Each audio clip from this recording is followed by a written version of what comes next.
Good morning and welcome to our Sunday worship service here at First Parish in Framingham. I am the Reverend Aaron Stockwell, Senior Minister of First Parish. Thank you for inviting your spiritual community and me into your home in this virtual day today. Whether this is your first time joining First Parish for worship or your 1,000th time, you, dear one, are welcome here. First Parish in Framingham is a welcoming congregation. We welcome and celebrate all people of all sexual orientations, races, genders, ages, abilities, or beliefs. So whoever you are, whoever you love, wherever you are on life's journey, whatever device you're watching this on, you are welcome here. This morning, I invite you to take part in the water ceremony, which we have reimagined for these physically distanced times. I invite you, as we begin our service together, to find a bowl or glass that is filled with water. You'll need it later in the service, as well as a chalice or a candle. Of course, immediately following the service today, there will be a virtual Zoom coffee hour. The sign-in information will be on the final screen.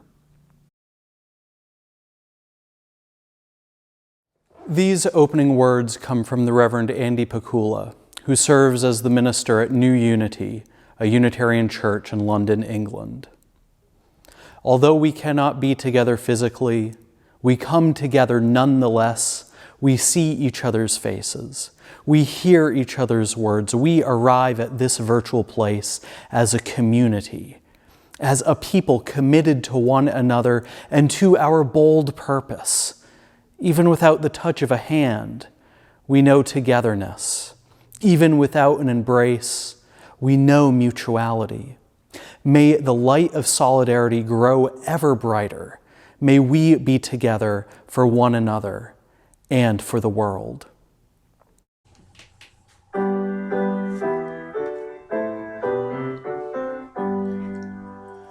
From all that dwell below the skies, let songs of hope and faith arise. Let peace, goodwill on earth be sung, through every land, by every tongue. Please join us in our words of affirmation. Love is the doctrine of this church. The quest of truth is its sacrament, and service is its prayer. To dwell together in peace, to seek knowledge in freedom, to serve all life with compassion, to the end that all souls shall grow into harmony with the divine. This is our great covenant, one with another and with our God.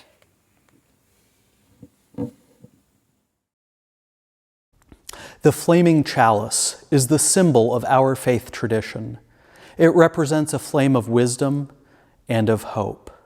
As the children of our congregation light the chalice, and as I light the chalice in our sanctuary, may we each kindle our own separate flames. You are invited to type into the chat box, if you're watching this live, "The chalice is lit in our home."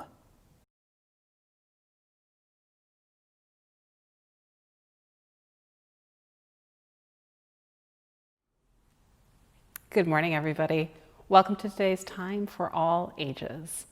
Today I'm going to tell you a story first told by Awad Afifi. He was a Tunisian dervish master, and once he told his pupils a story.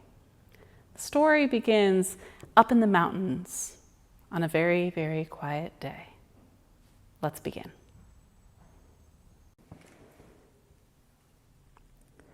The rain at first was hushed and quiet, trickling down the granite slopes. Gradually, though, it increased in strength as rivulets of water rolled down the rocks and down the mountainside. The Sufi master understood that water never has time to practice falling. It just has to make it up as it goes along. Soon, it was really pouring, as swift currents of water flowed together into the beginnings of a stream. The brook made its way down the mountainside, moving without effort, splashing over stones, learning that the stream interrupted by rocks is the one that sings the most beautifully. Can you hear the way that it splashes? And imagine the gurgling from a stream.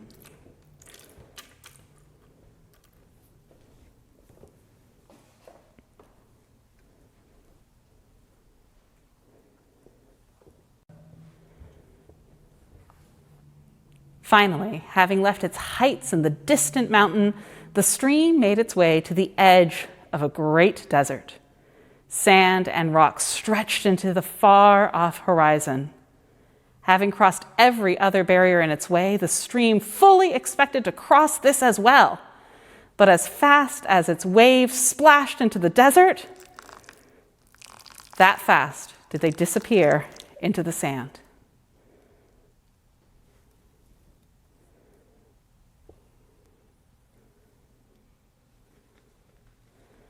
Before long, the stream heard a voice whispering, as if coming from the desert itself, saying, "The wind crosses the desert, so can the stream."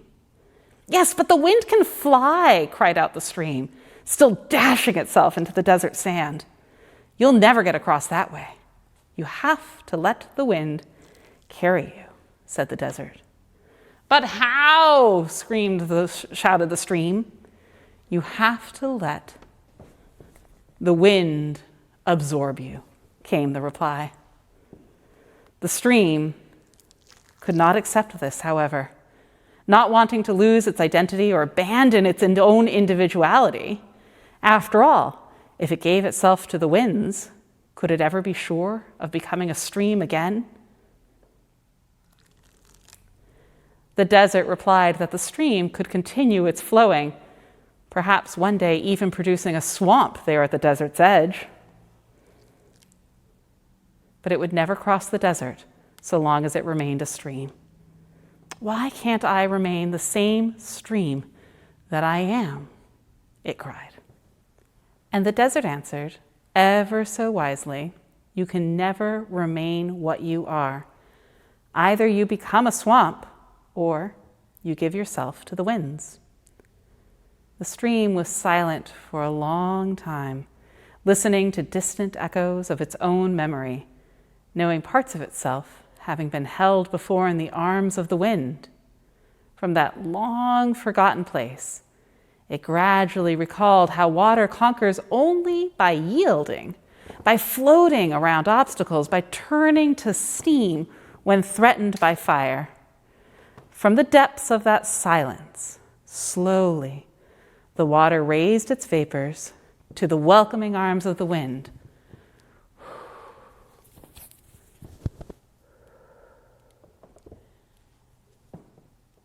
And was borne upward, carried easily on the great white clouds over the wide desert waste. All right. Approaching distant mountains of the desert's far side, the stream then began to once again fall as light rain, at first hushed and quiet, trickling down the granite slopes, gradually increasing in strength as rivulets rolled over the rocks. The rain fell as water must, without calculation, and soon it was pouring, as swift currents of water flowed together yet again into the headwaters of a new stream. So I wonder, in this season of change, what you're changing into. The water changed its whole identity. It changed its form. It became steam and then returned once again to water. And so as we are all going through these seasonal changes, these COVID changes, I wonder, how are you transforming? How are you shifting and changing so that you too can become something new and come back to yourself again.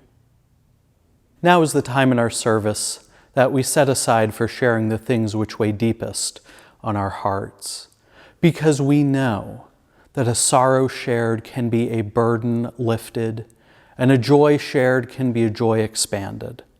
There will be prompts on the screen which will help give some order to our sharing. Please feel free to type those, joys or sorrows, into the chat box. Also, do remember that in this virtual space, privacy cannot be guaranteed. So if you do have something a little bit more tender to share, send me an email.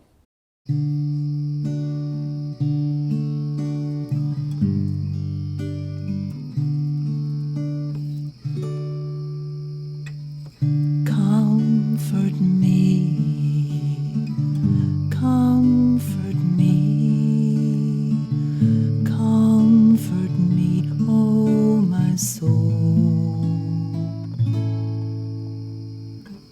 Comfort me, comfort me, comfort me, oh my soul.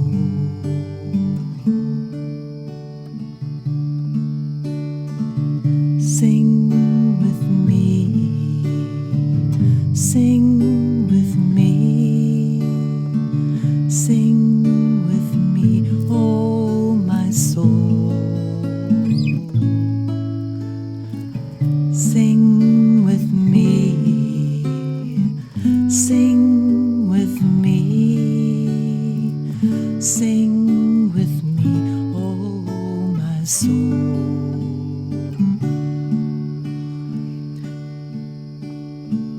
Speak with me, speak with me, speak with me, oh my soul.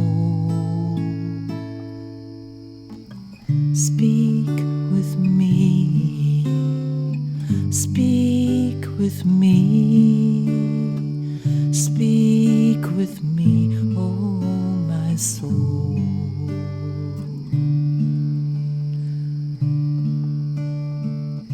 Stay with me, stay with me, stay with me, oh my soul.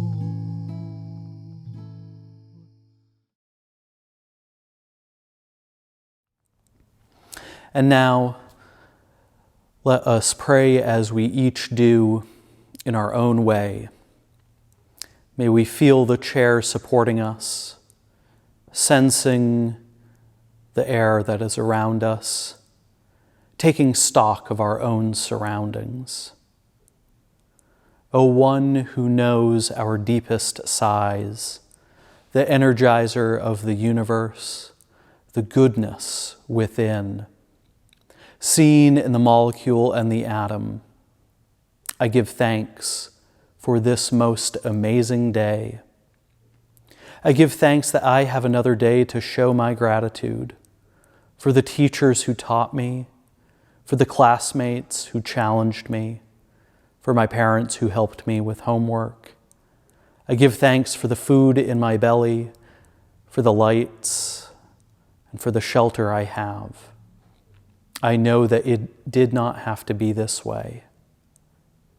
I give thanks too for all of the healthcare professionals providing care, struggling with high patient loads and low supplies of personal protective equipment.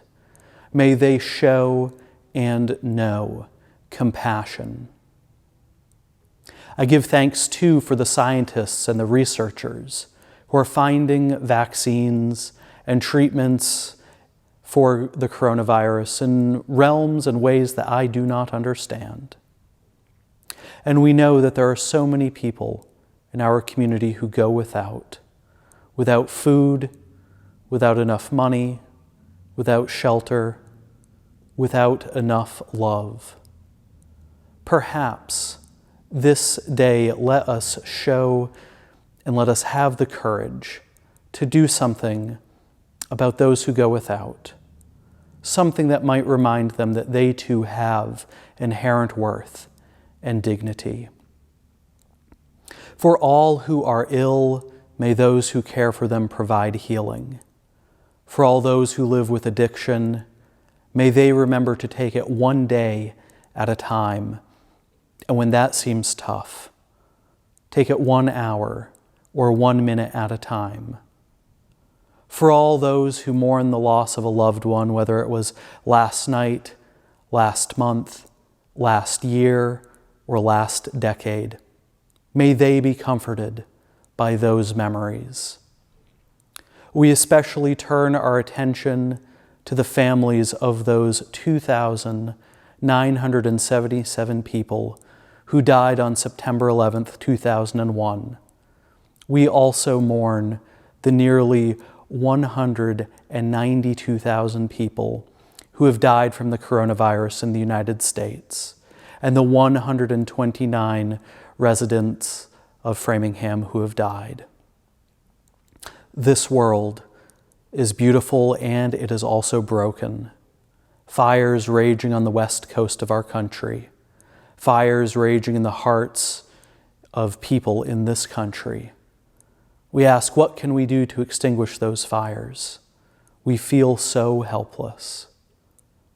Bodies are broken because of who they are, who they love. May we bring healing. Embolden us to be love's hands in the world. We can each think of the ways that we were not enough in the last week. A conversation that was too scattered. A thing said that landed wrong. A mistake made at work.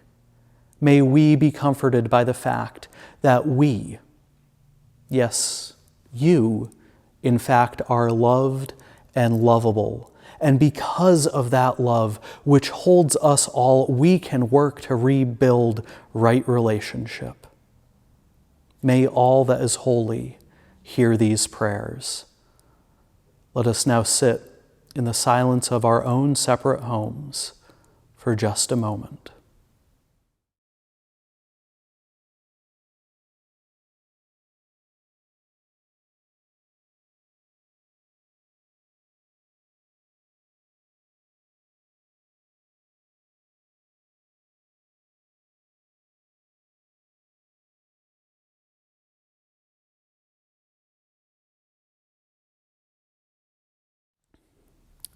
The water ceremony has been a fixture in our congregations and in our denomination for just about 40 years this November. Carolyn McDade, the Reverend Dr. Susan Ritchie, and Marion Chateau write this. In 1980, 2 Unitarian Universalist women, Carolyn McDade and Lucy Shuck Longview, were asked to create a worship service for the Women and Religion Continental Convocation of Unitarian Universalists. As they shaped that service, McDade and Longview wanted to create a new ritual that spoke to our connectedness to one another, to the totality of life, and to our place on this planet. They included a new inclusive symbol of women's spirituality, water. They write, "Water is more than simply a metaphor. It is elemental and primary, calling forth feelings of awe and reverence, acknowledging that the ocean is considered by many to be the place from which all life on our planet came from. It is the womb of life. And these waters that surround us prenatally, we now realize that this worship service was, for us, a new story of creation. We chose water as a symbol of our empowerment." That November service, held in East Lansing, Michigan, was called "Coming Home Like Rivers to the Sea." As its creators, McDade and Longview, enacted their ritual in the liberating space of a semicircle around a large earthenware bowl. They asked 8 different women coming from distant places to bring water, And they did, from the Rio Grande and the Assiniboine rivers, rain water from Maryland, water from the Pacific and Atlantic Oceans, and others were poured into that earthenware bowl as each bearer described its significance. As the ritual continued, says Carolyn McDade, water deepens in meaning for us, just as water deepens during its long and winding journey to the sea. And this year, while we cannot gather the water in real time, we collected water yesterday. We took pictures of that. Some of you came and delivered water. Other people sent in pictures of the places that they wished they had gathered water from. I also asked people, as they were sharing that water, to share a word or two about what they bring to this congregation.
The ongoing work of this congregation in these walls and beyond them depends on your generosity.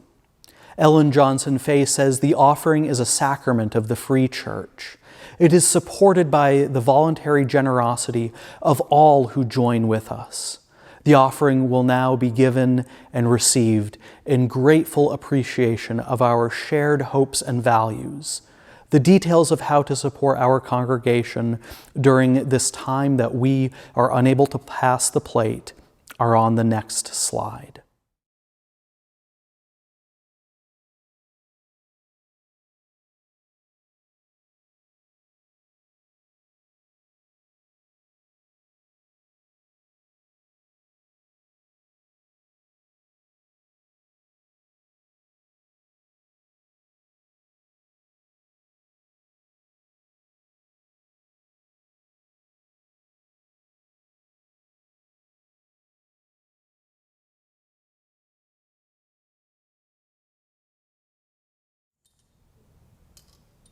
At the end of this sermon, we will engage in a ritual, And I invite you to bring a bowl that is filled with some water that is safe for drinking. If you haven't already gotten it, turn the volume up just a little bit so you can still listen and go and get some water. Dear ones, I have been thinking a lot about how we do worship here at First Parish in Framingham, and perhaps how we do it in general as a people of a progressive faith, and what it means to be a community in these times when we have to be apart. Now, there are times when the sermon struggles to be born, and there are other times when an insight wakes you up in the middle of the night and you just have to write it down. This is one of those sermons where I was woken up in the middle of the night and just had to write it down, and went into our living room. And I had the laptop, and despite being plugged in for several hours and recharging as it rested, when I went to use it, I found that it had indeed been resting, but the battery was still very low. And that seems fitting, and I'll tell you why in a little bit. When I first started attending church, it was right after my grandfather died.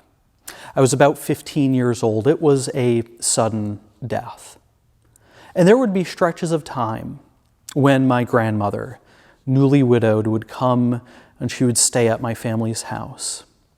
I think because living alone in the house that her husband had built felt so achingly lonely. There would be times when she would cry or weep when we would go to the services at First Parish in Groton. And I have to say that I felt helpless as I sat next to my grandmother. I didn't ever see it happen, but I imagine another more experienced widow reaching her hand over to my grandmother's shoulder and saying, "It's okay. You miss him. Of course you do. Newborn widow, we are here for you." That thought comforts me. I didn't know what to do. My grandmother had always been strong and feisty and joyful, so it was so jarring to see her sad. I didn't know what to do, but the community did. I don't remember anything more about that sermon or any of those services, but I remember that feeling of perhaps it's okay when you have community. No doubt you too have felt something similar. You have come to church feeling raw and rough, like you've been walking in one of those cold New England late winter rain showers, and you come in from the storm, and the sanctuary brights are light and the furnaces are warm. However, I wonder if in these times, how will we foster that sense of warmth and connection when instead online worship might feel like you've been resting but not recharging, when what we really want is the warmth of community? For so long, worship has been a collective thing, a celebration of life done in community, done in the safety of community. It was powerful to feel held by the community in this space of sanctuary. When you were having a tough time, there would be someone who was next to you to lean on you, see you through your tears and say, "Hey, it's gonna be okay." If things were joyful, you could sing loudly. Worship is a powerful thing, and I wonder what it means for you in these times where we cannot gather in person. I wonder, how will it shift? It won't be so much about the communal aspect, but perhaps it will be a time to return that word to its Old English root word, meaning worthship. A time to explore our devotion to the world and our connection to it.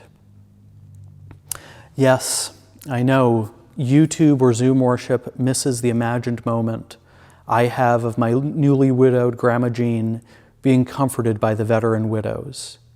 You must now seek out these moments. Informal parking lot conversations do not happen anymore. You must be intentional.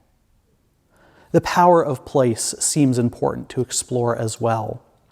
When the pandemic seemed to be taken seriously by our state governments, we learned that shelter in place was safest. Being at home was best. So my early worship services that I was delivering to my congregation in Kansas were delivered from my living room. And try as I wanted to, I only preached one sermon from that congregation's sanctuary before I left. And for now, I am preaching from our sanctuary. But I have to say, it feels so strange. For me, a newcomer in this space, a stranger here, to be in your beloved home without you. I'm here because I think there is power in the sight of familiar spaces. And yet I don't know if I'll be doing it like this all the time. Until we can gather together, I doubt I'll be delivering a sermon from your pulpit with its glorious sounding board or preacher crusher. To do so would feel as though we are living into the fantasy of just like. Let me explain what I mean here. It's that feeling that we've all been feeling during this pandemic. That narrative we create in our heads that, well, if we just do this thing like this, it will be just like the before times. Or, if we do it this way, it'll be just like those times when we could gather in person. And that is a fantasy. Which means we must ask this question. How is it that we create connection in these times? How do we foster resiliency? Or to put it differently, when you are having a real tough day, how do you cope? When I started my ministry here, which I acknowledge feels like a really weird way to phrase that since it's only a few weeks old, my essential sub-question for worship was, what does online worship look like that reflects our traditions and innovates? But perhaps the real question is this: how does online worship feed the soul of our community and help create connection in these times of physical distancing? What is true is this: worship is undergoing a profound shift. Maybe temporarily, but who knows? Instead of addressing a community, I am just addressing you. Watching this on whatever device you're watching it from. Maybe you are distracted, maybe you're washing the dishes or folding the laundry, or maybe you're glued to the TV set. Maybe you're listening to just the audio on the drive to work. Time and time again in these times, I feel drawn to the ministry of the Reverend Fred Rogers. Fred Rogers' set, where he delivered his television show, it felt like your home. And with the warmth that he had, he made that set feel like it was your home. And when he preached, he was preaching right to you. I need to draw on that ministry more in these times. I ponder and ponder again that question: how can online worship be used to help create connection in these times of physical distancing? Which is really shorthand for, what is the purpose of worship when we cannot gather in person? I think it's still about connection to the whole, connecting you, the individuals, and reminding you of the truth that a teacher of mine once told me. Individuals don't make up a community. Individuals make up a community. Individuals are embedded into a community. Mr. Rogers preached on his show, Mr. Rogers' Neighborhood, that truth, that love is at the root of everything. All learning, all parenting, all relationships, love or the lack of it. And when he preached that message in the place where children first received love, in their homes, he preached that message on the television, which was listened to in someone's living room perhaps, so that all others could hear that message as well for their own parenting or for themselves. One answer to what is the purpose of online worship is that we can still have a communal experience of watching this together. But I am also choosing to embrace this as an opportunity to explore how our life at home, whether we are single, partnered, with pets, or with a larger family, how does that community become a place of a religious or spiritual life? Your home has now become the primary venue for your religious practices. How do we embrace and explore that? Now, I'm glad that we're pondering this question as we celebrate a modified water ceremony. The story that Rebecca shares so much, and it reminds us of so many things. And the thing that it reminds us the most of is that we have to be like water. Move through the world without too much thought or calculation. Sometimes you just need to do something. The stream that is interrupted by rocks is the one that sings most nobly. Sometimes the only way you get to where you have to go is by letting go of something. So instead of blessing the water that we collected, I want us to bless the water that you collected at the beginning of this service from somewhere in your home. You can bless this water. You may be wondering, under what authority can I? Well, John O'Donohue, who was a Celtic mystic, answers that question. Who has the power to bless?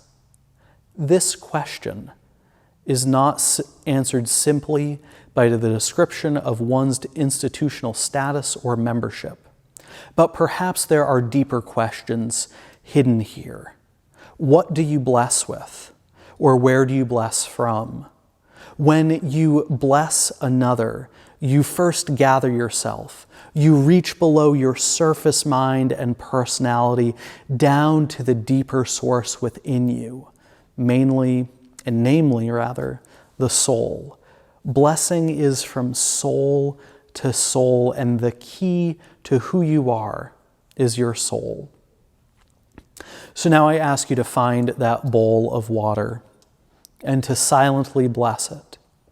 Your holding it makes the water holy. Feel the weight of the bowl or the glass and the water itself.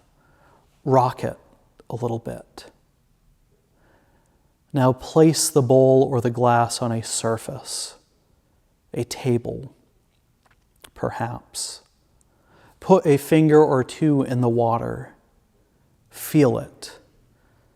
Imagine the first time those drops of water flowed millennia ago. Imagine the many times that liquid turned into vapor. Imagine the landscape it soared across. Imagine the times that water fell on the earth. Imagine the times it was frozen. Imagine all the other people, animals, plants that interacted with it. Imagine now those people who go without clean water.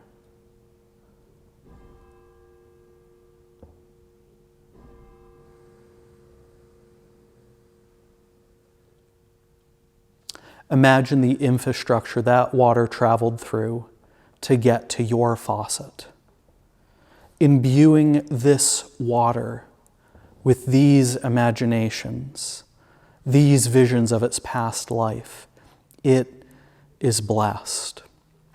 May we take a moment to anoint ourselves with this water, touching our hands for the work that we will do, touching the water to our eyelids for clarity, touching our mouths for the words we will say and for quenching our parched spirits, touching our cheeks with the water, recalling the stream of tears that we have cried over the last several months. Those tears shed for our collective mourning since March for all those who have died from the coronavirus.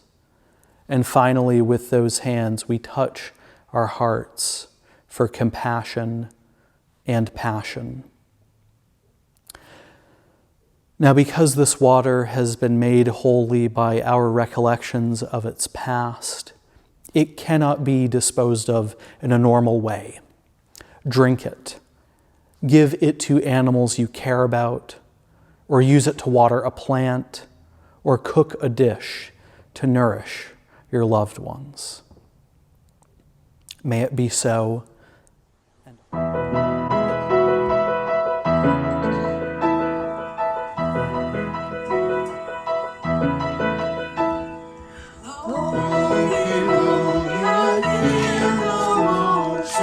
Standing on these mountains and plains, far away from the rolling ocean, still my island heart can say, I've been sailing all my life now, never harbor a port have I known.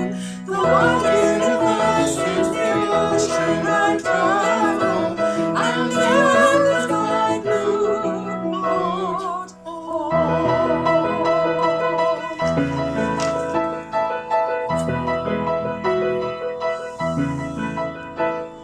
Sun, my sail, and moon, my rudder, as I ply the starry sea, leaning over the edge in wonder, casting questions into the deep, drifting here with my ship's companions, all we kindred pilgrim souls, awaking by the lights of the heavens, in a beautiful blue boat.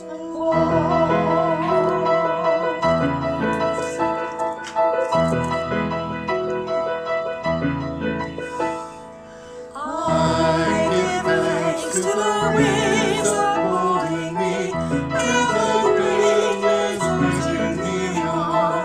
Breathe the infinite sea before me, sing the sky my sailor's song. I will soar upon the heavens, never harbor a port of my own. The wide universe is the ocean I travel, and there is my blue boat.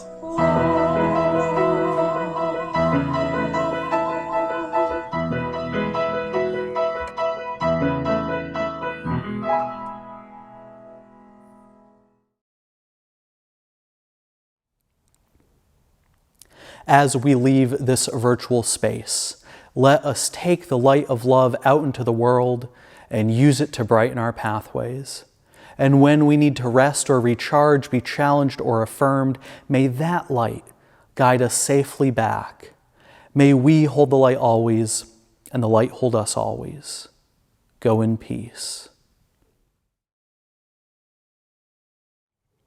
I now invite you to extinguish the flames you have lit in your homes, as I extinguish the flame of our chalice. As the flame goes out, let the smoke waft through the air for just a moment. And I invite you to type into the chat box, I carry the flame.